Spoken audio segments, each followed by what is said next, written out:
Pessoal, vamos falar sobre a situação na Ucrânia. Hoje, dia 2 de janeiro de 2023, são 8 horas da manhã aqui no Rio de Janeiro, 1 hora da tarde em Kiev, no momento que eu gravo esse vídeo, e a Ucrânia atingiu um grande dormitório de tropas mobilizadas aqui em Makivka, próximo a Donetsk. A explosão foi enorme porque tinha munição armazenada no mesmo lugar que estavam as tropas russas. Não sobrou nada do pessoal. Alguns estão falando em 600 soldados russos eliminados só neste ataque. De qualquer forma, uma coisa fora de proporção, realmente, um baque que está deixando os bloggers militares russos sem ter o que falar, né? E não foi só isso, também Shakhtar, que fica um pouco mais para cá, aqui Shakhtarsk, também houve uma explosão nessa região, também houve em Tokmak, Melitopol e Berdiansk uma série de grandes explosões. A gente não tem mais tantas informações sobre essas outras, mas também dá para ver que foram ataques em locais de concentração de mobilizados. O pessoal que está chegando da Rússia para cá iria ser colocado na linha de frente, não vai mais, já vai voltar para casa no saquinho preto. E, além disso, a televisão russa fez um show absolutamente cringe na virada do ano, que está sendo comparado com algumas coisas assim totalmente esotéricas. Chega a ser engraçado eles dizendo que não, que o Ocidente tem que se conformar, que a Rússia vai crescer de tamanho e coisa e tal. Realmente chega a ser impressionante. A gente vai falar sobre essas coisas em detalhes. Essas notícias foram sugeridas por Sagat Bordiev, Mateus 121 e várias outras pessoas. Obrigado aí ao pessoal que sugeriu as notícias. Obrigado a você que está assistindo o nosso vídeo. Se você gosta do nosso conteúdo, por favor, deixe o seu like e se inscreva aqui no canal, né? Pois bem, antes da gente entrar nesses assuntos mais interessantes, vamos só deixar claro que ontem teve, no final do dia 1º de janeiro, teve mais um ataque com drones em Kiev e outras regiões da Ucrânia, né? E, de novo, os ucranianos derrubaram 39 dos 40 drones liberados pelos russos. Então, mais uma vez, foi altamente ineficaz esse ataque. Também teve dois Orlan 10, que são aqueles drones de vigilância, né, de monitoramento, e teve também um míssil Ha-59, que também foi derrubado pelas forças ucranianas. Então, mais um ataque com drones ontem e a maior parte destruído, sem grandes danos. Sem grandes danos, mas que teve algum dano, teve, infelizmente. Alguns caíram em região ali na própria cidade de Kiev, teve alguns feridos, enfim, aquele negócio, né? Mais um ataque covarde russo, mas felizmente esses ataques cada vez menos têm dado resultado, né? E bom, a grande notícia do dia de ontem é essa daqui. Essa aqui é o prédio da Escola 19. Isso aqui é o prédio da Escola 19 no ano de 2022. Esse aqui é o prédio da Escola 19 no ano de 2023. Dá para ver que não sobrou nada. É um prédio grande, não é um prédio pequeno, não. Dá para ver que isso aqui era um prédio de uma universidade que tinha na região, né? E estava desocupado já há muito tempo, essa universidade já quebrou desde 2019, então esse prédio já estava desocupado, mas ele estava de pé e estava sendo usado pelas tropas russas para recepcionar os mobilizados. Então a expectativa, esses mobilizados chegaram nas vésperas do Ano Novo, e a expectativa dos russos é que eles já fossem para a linha de frente agora no dia 2, hoje. Esse pessoal deveria estar indo para a linha de frente. Só que os ucranianos perceberam, tiveram a informação de que havia essa concentração de tropas russas na região e atacaram com HIMARS, né? Agora, mesmo com HIMARS, é muito difícil você conseguir destruir um prédio totalmente como está aqui, ó. Não sobrou absolutamente nada, parede sobre parede. E aí o que o pessoal descobriu é que, na verdade, os russos também estavam armazenando no local combustível, munição e os equipamentos que esses soldados iriam com isso para a linha de frente. Então tinha muita munição no prédio, tinha muito combustível, tinha muita coisa pronta, né? Aparentemente tem uma garagem aqui em algum lugar embaixo, e com isso, quando o HIMARS caiu ali, meu amigo, fez a festa, né? A gente vai ver aqui alguns depoimentos de bloggers russos falando sobre isso, e a informação que tem é que só vai saber o número de mortos exatos depois de fazer exame de DNA, porque não sobrou nem corpo inteiro de soldado nessa história, né? O que sobrou foi só pedaços de pessoas, e só com exame de DNA para saber as pessoas que morreram nesse evento, né? Que o pessoal está chamando de sopa de vatnik, né? Sopa de mobilizado russo. Aqui o Necromancer traz a informação aqui, foi justamente na virada do ano, foi do dia 31 para o dia 1º que foi a explosão, e daí ele tem aqui algumas conversas e coisa e tal que ele trouxe aqui. Aqui está mostrando, mas essas conversas todas aqui a gente vai falar sobre elas depois, tá? A gente vai repassar isso daqui depois que tem traduzido esse tipo de coisa. Mas basicamente falando sobre os mortos, sobre a quantidade de o desaparecimento total, né? Aqui é o tal prédio, dá para ver que é um prédio grande.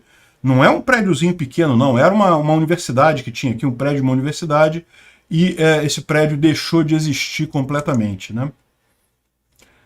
Aqui, Makivka, na verdade o prédio fica entre Donetsk e Makivka, né? Fica nessa região aqui. Makivka é uma cidade muito grande aqui em Donetsk, né? E está toda controlada pelos russos desde 2014.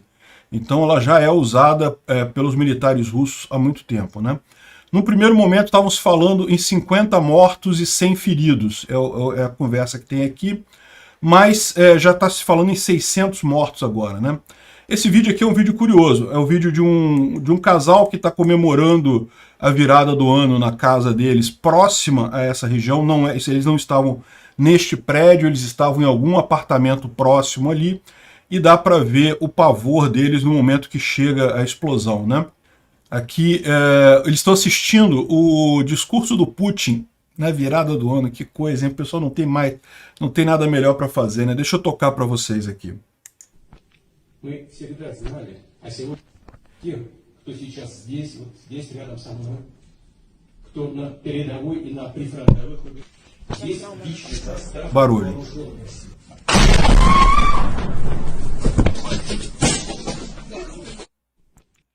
Acho que deu para assustar um pouco a galera, né? E pararam até de filmar, e realmente foi a explosão dessa escola, né? Aqui tem um vídeo dos destroços da escola. Eu, infelizmente, não vou poder passar o vídeo, porque no meu vídeo de ontem eu mostrei alguma operação de resgate ali em Kiev, coisa e tal. Não tinha nada extremamente gráfico, nada extremamente preocupante. No entanto, o YouTube marcou meu vídeo como maior de 18 anos. Vídeo marcado como maior de 18 anos no YouTube simplesmente some, ninguém consegue enxergar o vídeo. Por mais, mesmo que você tenha mais de 18 anos, você não consegue ver o vídeo, então realmente eu tenho que evitar esse tipo de coisa, não vou poder mostrar o vídeo aqui, eu vou mostrar algumas imagens só. Esse daqui é o trabalho de resgate aqui das forças russas, né? Eles estão tirando o escombro lá da tal escola 19 e coisa e tal, e dá para ver que realmente não sobrou nada sobre nada ali, né? Não sobrou nada sobre nada aqui, né? Realmente muito triste. Aliás, se você não viu o meu vídeo de ontem, saiba que ele tá lá, eu fiz o vídeo ontem, só que ele está marcado como mais 18 anos, e daí ele não aparece para ninguém. Você tem que ir no meu canal, tem que estar logado no YouTube, tem que ter mais de 18 anos, e aí você vai ver no meu canal o vídeo, e aí você pode assistir, infelizmente. Eu já entrei com um pedido de revisão, mas eu não sei qual vai ser o resultado. Enfim, alguns bloggers russos repercutiram a sopa de Vatnik, né? Então tá aqui um blogger do Boris Rogin, falando que sobre Makivka, né?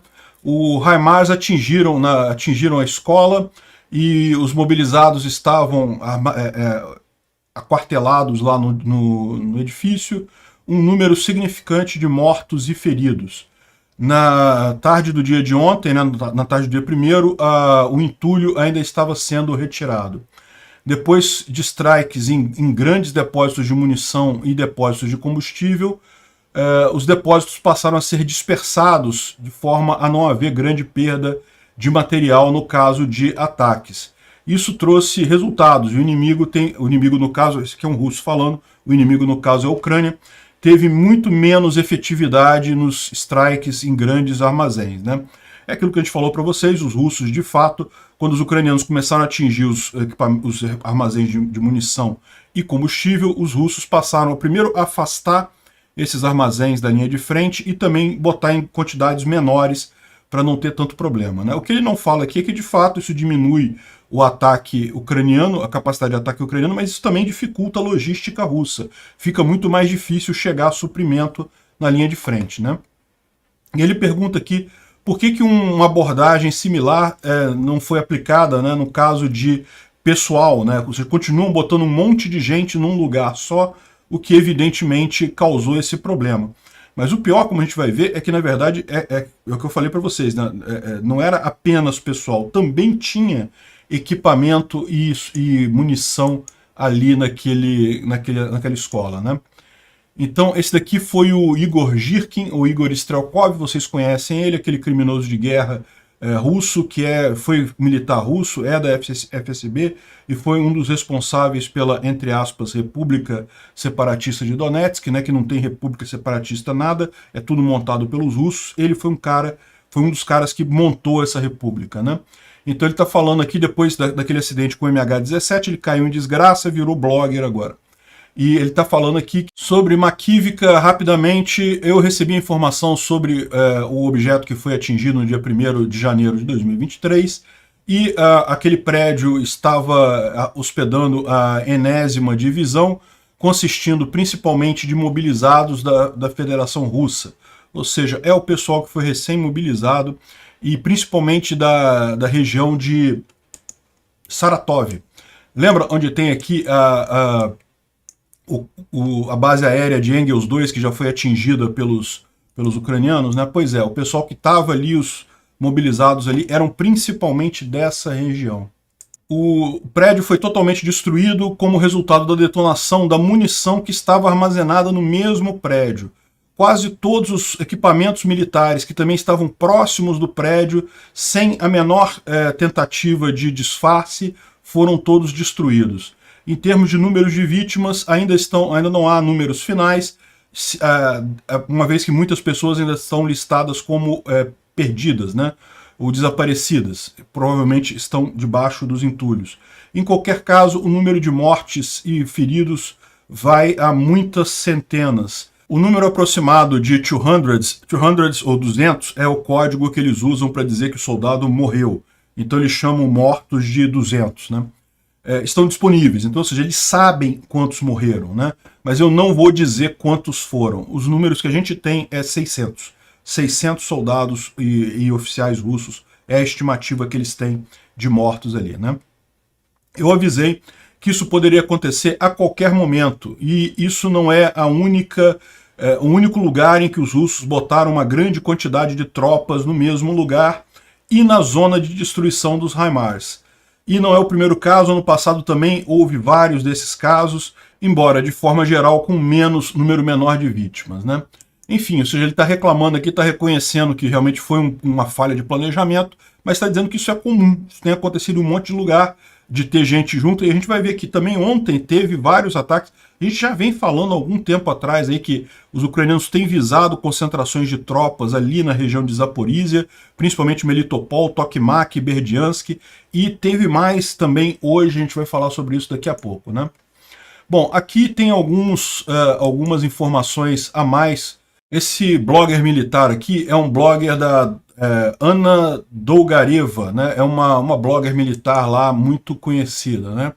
E aí eles falam, ela está criticando principalmente aqui, ó, e justamente o posicionamento das tropas junto, né? Essa grande quantidade de tropas num local próximo ao HIMARS e com munição junto.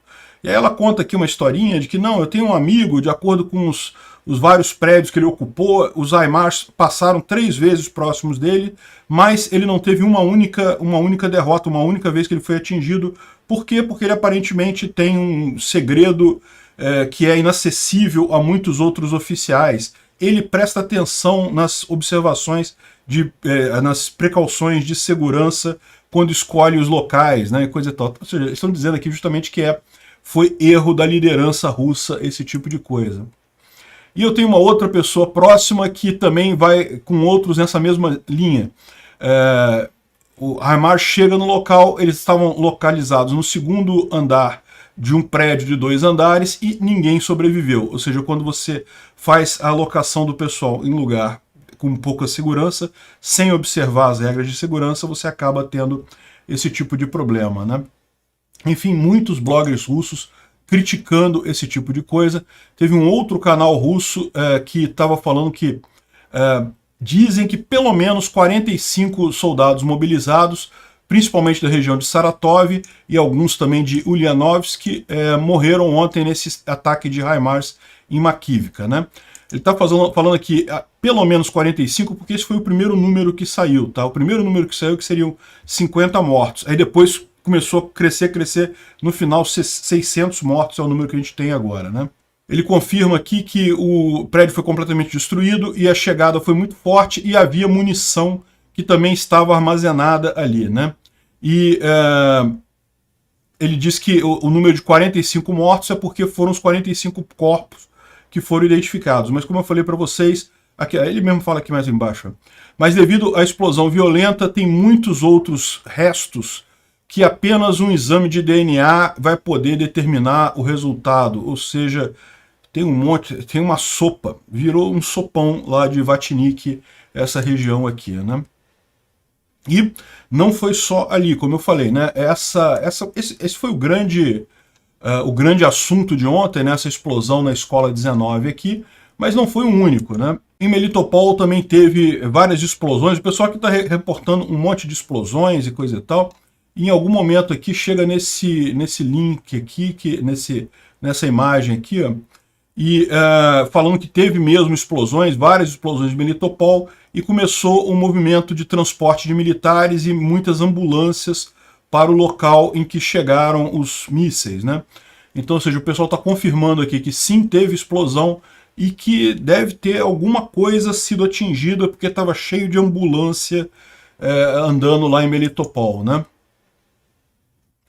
Aqui ele fala também sobre Shakhtarsk, né? Aqui esse outro post fala, não foi apenas em Makivka, né? E a tradução desse daqui está aqui.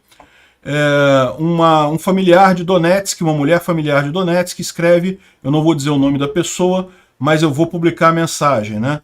A tragédia aconteceu na sexta-feira para o sábado em Shakhtarsk. Ou seja, essa outra explosão foi um dia antes, né? A virada do ano foi de sábado para domingo, essa daqui foi de sexta-feira para sábado. Os militares morreram por volta de 2h30 da madrugada em Sadovoye e Davidovka, que são vilarejos próximos a Shakhtarsk. Em Chavidova, eles estavam aquartelados no antigo Jardim da Infância e só uma parede sobreviveu. A onda chegou até a minha fazenda, a casa chegou a derrubar, né? Acho que foi isso, chegou a tremer, e eu pensei que fosse um sonho. Eu não sentia essa explosão com essa força aqui até esse momento. Em Davidovka, eles estavam localizados em um clube que também virou lixo completo. Uma sobrinha minha mora em Sadovoye e apenas 20 pessoas conseguiram ser resgatadas na manhã, né? E tinham pelo menos 50 lá. Ou seja, morreram no mínimo 30 em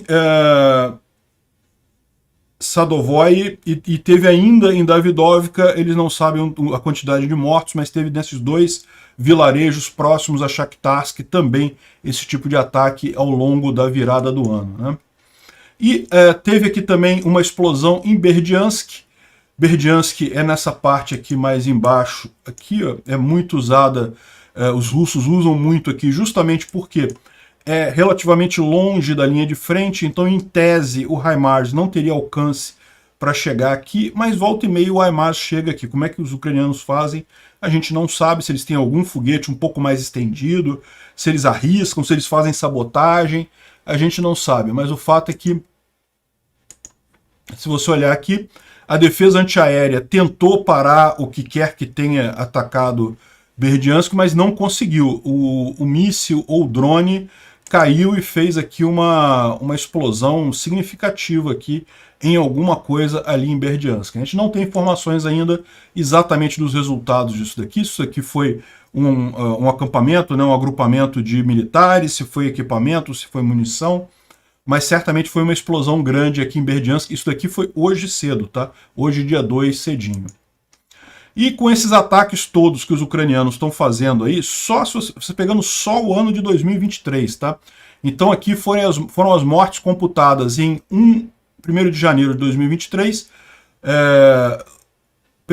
russos mortos, foram 760 russos mortos no dia 1º, e no dia 2, 720 russos mortos, ou seja, 1.480 no total em 2 dias. É muita coisa, realmente. Esse número aqui normalmente oscila entre 300, às vezes chega a 400, é o normal da linha de frente como um todo na guerra da Ucrânia, né? Neste momento, nesses últimos dias, e não foi só, também no dia 31 teve muito morto também, no dia 29, dia 30, dia 29, realmente os ucranianos estão fazendo um ataque bastante sistemático nesses locais de tropas russas, né? O que eu imagino que aconteceu? Vocês lembram que um pouco antes do Natal ali, quando o Zelensky foi até os Estados Unidos e coisa e tal, naquele mesmo momento chegou um monte de carga, né, que certamente foi ajuda americana para os ucranianos. A gente falou sobre isso, foram vários aviões de carga vindo dos Estados Unidos para a Ucrânia, e o que eu imagino é que aqueles aviões trouxeram muita munição, muita coisa nova, de forma que os ucranianos puderam usar HIMARS com bastante liberdade nesses últimos dias do ano e agora no início de 2023, né? E lógico, o período entre a chegada da munição e esses ataques mais incisivos ucranianos é porque leva um tempo até essas munições, geralmente elas chegam na Polônia, aí tem que entrar por trem na Ucrânia, tem que passar por todo o processo de inventário, né, e distribuição e coisa e tal.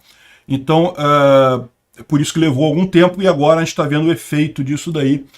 Parece bastante óbvio isso, né? Os ucranianos provavelmente estavam já acumulando informação sobre um monte de acúmulo de tropas russas, e não podiam atacar porque estavam com a quantidade de munição relativamente baixa. Chegou a munição, o pessoal aproveitou para fazer a festa, né? E não foi só também no território ocupado pelos russos na Ucrânia, né? Isso daqui foi um ataque feito na região de Briansk.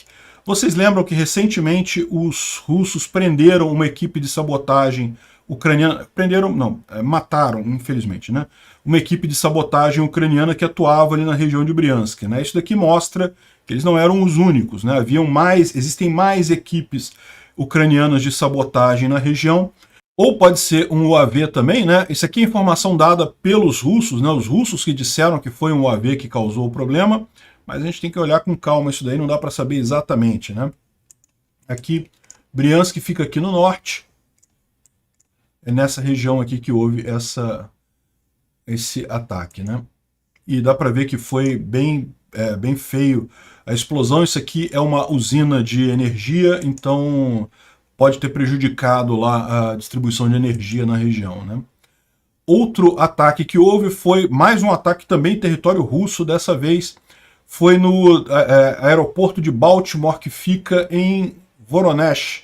Voronezh é essa cidade. Aqui ela tem mais um aeroporto lá, uma base aérea que é usado pelos russos, onde ficam principalmente os Su-34, então não são os Tupolev, são os Sukhoi, mas teve várias alertas de barulho e coisa e tal.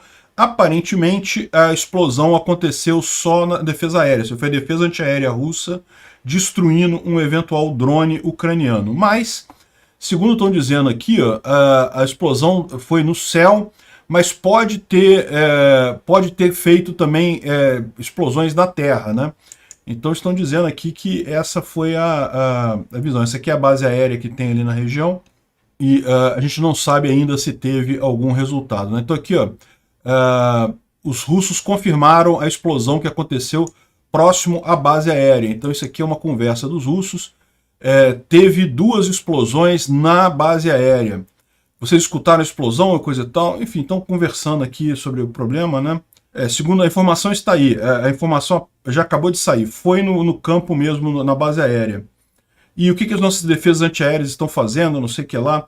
Enfim, ou seja, a impressão que dá é que a maior parte foi realmente foi atingida, a defesa antiaérea funcionou para a maior parte dos drones, mas parece que alguma coisa atingiu ali a base aérea lá em Voronezh, né? Vamos dar uma revisada na linha de frente, mas de novo a gente não tem grandes novidades aqui nesse dia, né? Na verdade, a novidade que tem é a volta atrás da novidade que tinha ontem, que a gente falou que os russos avançaram um pouquinho no sul, mas eu mesmo avisei ontem que eles estavam... aquilo ali era informação que não estava certa, era melhor esperar, e de fato parece que não, que eles não avançaram, né? Bom, o Defmon traz aqui pra gente os bombardeios, a questão do tempo, e a novidade que ele traz aqui é que provavelmente está se esperando chão congelado a partir do dia 10 de janeiro, né? Vocês sabem, esse verão tá assim um pouco mais quente que a média na Europa, inclusive ali na região da Ucrânia, o que é ruim, porque como ele está acima de 0 graus, está muito frio, lógico, lá o inverno lá é muito frio, mas como está acima de 0 graus, o chão não congela, e com isso fica aquela lama e dificulta muito as operações lá, né? De qualquer forma, a gente sabia que qualquer ação militar mais incisiva da Ucrânia seria em algum momento em janeiro. E a dica que ele dá aqui é essa: a partir do dia 10 de janeiro, aparentemente, a gente deve ter chão congelado lá na região de Kriminá, né? Então pode ser uma dica aí de quando que vai ser esse avanço. Ele fala aqui sobre avanços russos em algumas regiões, aqui nesse polígono roxo aqui, e também uma tentativa de avanço em Stelmarivka, e que deu errado, não funcionou também, os russos não conseguiram avançar. Mas essa frente aqui está caminhando bem, tá? Os ucranianos estão conseguindo avançar devagarzinho, mas estão conseguindo empurrar os russos aqui. Daqui a pouquinho eles chegam em Svatove, né? Kriminá também não teve nenhuma grande mudança aqui. Houve tentativa de avanço dos russos em Plochanka, em Bilohorivka, mas nada que tivesse que mudasse de fato, foi tudo reprimido pelos ucranianos, né?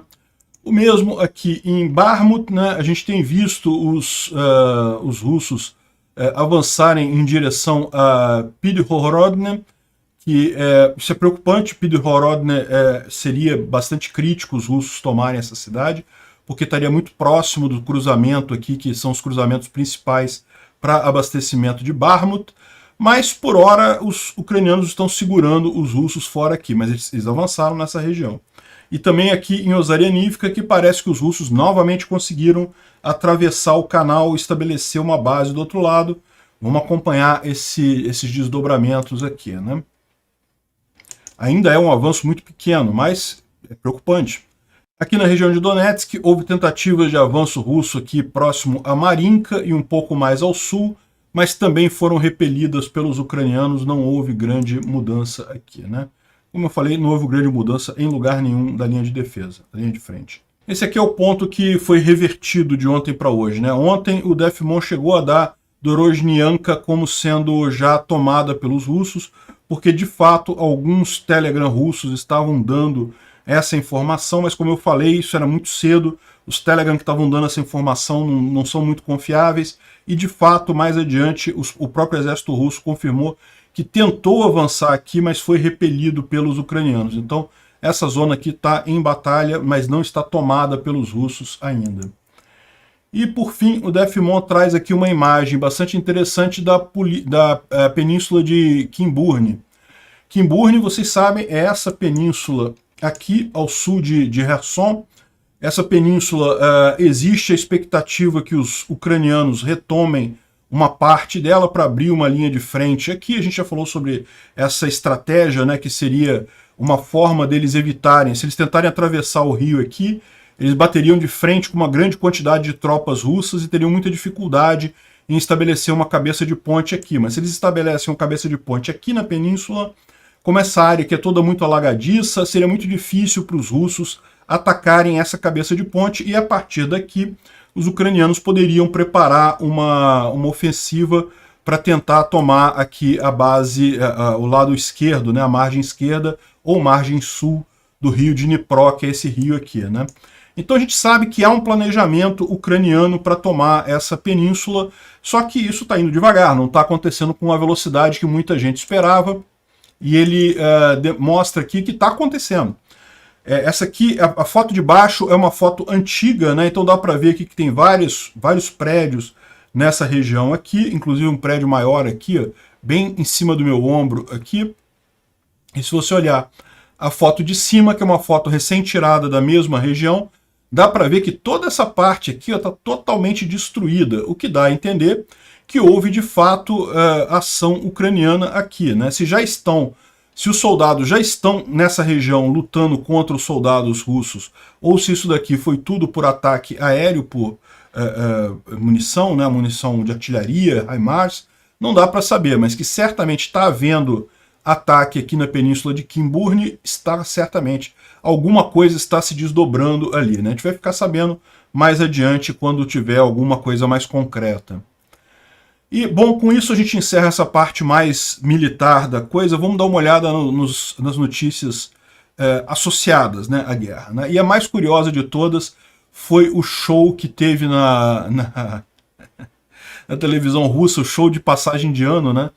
Em que em determinado momento os apresentadores falam que cantam uma musiquinha, né, dizendo que queira ou não, a Rússia está aumentando de tamanho, né? Eu vou tocar um pouquinho do vídeo aqui para vocês.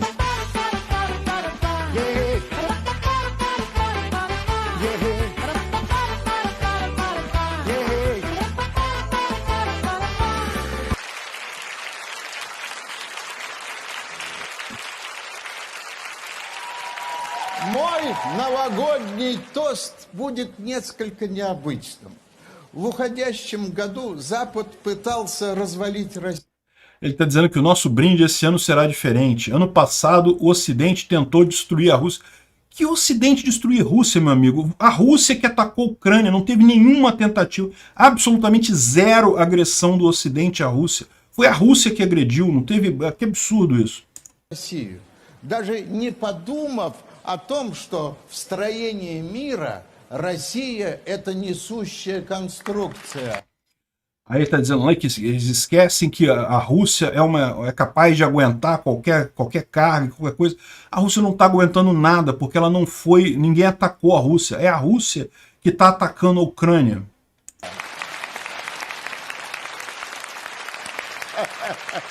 Да, господа, так что нравится, не нравится, Россия расширяется. É isso daí, meus caros. Queira ou não, a Rússia está aumentando de tamanho, né? E aí o pessoal rindo ali, um sorriso meio amarelo, assim, o pessoal meio que rindo forçado. Que coisa, né? Que coisa estranha, né? Aí entra a musiquinha lá, meio... Caramba, realmente muito cringe isso, né? E aí tá o pessoal comparando, né, com, por exemplo, o Springtime for Hitler, aquele filme satírico do Mel Brooks, né, que tinha exatamente o mesmo tipo de dancinha e coisa e tal. Outros estão lembrando que isso daqui parece muito com aquele filme do Hunger Games, que tinha a capital, que não sei o que lá, que tinha essas festas altamente estilizadas e coisa e tal, que no final das contas a guerra, morriam centenas de pessoas, tudo para, no caso do Hunger Games eram dezenas, né? Mas morriam muitas pessoas, tudo para o entretenimento da capital, né? Então tá o pessoal fazendo um monte de comparação com esse show, realmente uma coisa absurdamente cringe, né? E é aquele negócio, quem está realmente danificando a Rússia, quem está piorando a situação, é a própria Rússia, com esse ataque sem sentido algum à Ucrânia, né? Lembra que houve uma época que a Rússia achava que ia faltar gás na Europa, e as pessoas na Europa iam morrer congeladas no inverno e coisa e tal, e o fato é que a parte rural da Rússia é que está passando por um aperto grande devido ao aumento do preço da madeira para aquecimento, né? Parece que tudo está degringolando lá na Rússia muito mais rápido do que no resto do mundo, no final das contas, né? Essa thread muito interessante do Chris O aqui, ele fala sobre oficiais que se recusaram a seguir ordens na frente de batalha, porque eram ordens absurdas, significavam morte certa dele e da companhia dele.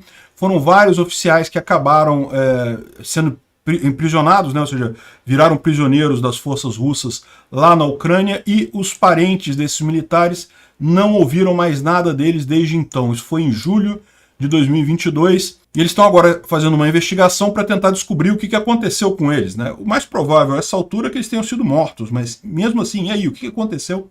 Eles contam aqui vários casos, né, de vários oficiais que tinham problemas, né? Então, um caso aqui, esse oficial, o Dmitry Volkov, ele saiu de uma batalha em Kherson com apenas 7 soldados dos 30 que eles tinham, né? e apesar dessas perdas, ele foi imediatamente enviado de volta para a batalha, e ele disse que não tinha com que lutar, ele não tinha munição, o equipamento estava quebrado e coisa e tal, e eles falaram para ele ir de qualquer forma, ou seja, iam mandar ele para a morte certa. Ele deixou para lá e decidiu sobreviver e não mandou os soldados deles irem para frente, e ele é um dos que foram feitos prisioneiros, no caso dele, em Kakhovka. E, enfim, tem vários casos desses aqui. Eles estão tentando investigar agora, descobrir o que foi feito dessas pessoas, né? Aparentemente, teve gente que foi deixada em porão para morrer de fome, não deixaram a pessoa sair, mas também não julgaram, não deram comida, não fizeram nada. Enfim, realmente uma situação muito triste lá desses mobilizados russos, e eu imagino que isso daqui vai ter um impacto muito pior com essas notícias, como da sopa de Vatnik, né, que isso certamente vai ter um impacto, né? Imagina, esses soldados que estavam ali eram recém-mobilizados, a gente que foi tirado de casa, o exército russo tirou de casa, botou, preparou, armou, botou lá na frente de batalha e morreu todo mundo. Eles não chegaram nem a lutar, nem a fazer nenhuma diferença no final das contas. Esse tipo de pressão aqui na Rússia é muito pior do que as eventuais derrotas que os russos sofram na linha de frente, né? Bom, uma outra boa notícia começou a ser usado as munições que estão sendo feitas pelos próprios ucranianos na linha de frente, né? Os ucranianos retomaram a produção de cartuchos 152mm, que é no padrão soviético, né? Lembra, esse é um problema, né? Porque hoje em dia poucos países fabricam munição no padrão soviético. Já foi muito comum, é lógico, a Rússia fabrica, mas a Rússia, né, não tem muito como comprar de lá, e ela também não dá conta da produção para ela própria, então os ucranianos têm usado principalmente as fábricas na Tchequia e na Bulgária. Mas também na própria Ucrânia eles montaram uma linha de produção desses cartuchos e estão começando a abastecer. Os primeiros cartuchos fabricados na Ucrânia em 2022 começaram a ser usados na linha de frente agora. Isso é uma coisa que pode fazer diferença mais adiante, né? Por hora a produção ainda é pequena, mas a expectativa deles é expandindo a produção. Uma vez que isso esteja funcionando, eles vão expandir essa produção, né? Bom, saiu um editorial muito interessante aqui no New York Times, criticando o pessoal que fica evitando cortar as linhas vermelhas do Putin, né? Por exemplo, o pessoal lá nos Estados Unidos, tem muita gente que acha que não se deve mandar o ATACMS, que são aqueles foguetes com mais de 300 quilômetros de alcance, porque isso cortaria uma linha vermelha do Putin, isso poderia levar a uma coisa. E o fato é que o que eles falam aqui é que o Putin é aleatório, ele não tem linhas vermelhas, ele pode usar qualquer coisa para retaliar, então é melhor, o quanto antes os americanos mandarem as armas para a Ucrânia para derrotar o Putin, melhor essa situação toda, não tem esse negócio de ficar com medo de linhas vermelhas, né? E aqui na BBC, o Sir Geoffrey Nice espera que o Putin enfrente o tribunal de Haia ainda este ano, né? E não é uma coisa impossível de acontecer. Do jeito que essa guerra está indo mal para os russos, essa guerra acabar em 2023 com a deposição e entrega do Putin para julgamento no tribunal de Haia é uma possibilidade real. Todo mundo espera que isso aconteça, evidentemente o Putin é um criminoso de guerra.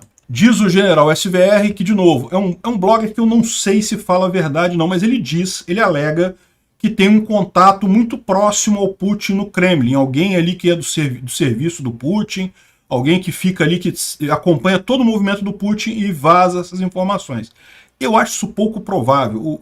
Uma coisa que os russos fazem muito bem é contra-espionagem. Se tivesse esse tipo de coisa, eles identificariam essa pessoa muito facilmente, né, e tirariam ela de perto do Putin, evidentemente. Mas, de vez em quando, esse pessoal acerta. Então pode ser que eu esteja enganado e realmente eles tenham esse contato, né? E ele está falando aqui que a passagem de ano do Putin aconteceu num bunker depois dos Urais, e que ele levou alguns amigos, né? Tava lá a Kabaeva, que é a atual amante / mulher dele, né? Não sei se eles são casados ou só unidos, né? Enfim, eles fizeram uma festinha para alguns amigos na passagem do ano. Em determinado momento o Putin passou mal, teve que chamar os médicos levaram ele para o pronto-socorro. Com isso a festa meio que morreu, mas ele está bem, ele no final das contas foi dormir, só encerrou a festa passando mal, né? Ou seja, foi, segundo ele está dizendo aqui, foi uma virada de ano bastante triste lá no bunker do Putin. Bom, e só para encerrar aqui, essa imagem aqui é bastante significativa, né? Esse daqui é o Zelensky na virada do ano de 2021 para 2022, e esse aqui é o Zelensky na virada do ano de 2022 para 2023. E dá para ver na cara dele como é que ele sofreu esse ano, né? O pessoal está colocando isso daqui, que não deixa de ser uma forma de representar o quanto a Ucrânia está sofrendo, né? Estão vivos ainda, estão lutando e coisa e tal, mas sofreram um bocado nesse último ano. Obrigado por assistir o vídeo até o final. Além de curtir, compartilhar e se inscrever no canal, considere se tornar patrocinador com valores a partir de R$ 1,99. Clique no botão Seja Membro abaixo para saber as condições e vantagens de patrocinar o canal. Mais informações sobre o nosso projeto, visite nossos sites indicados na tela.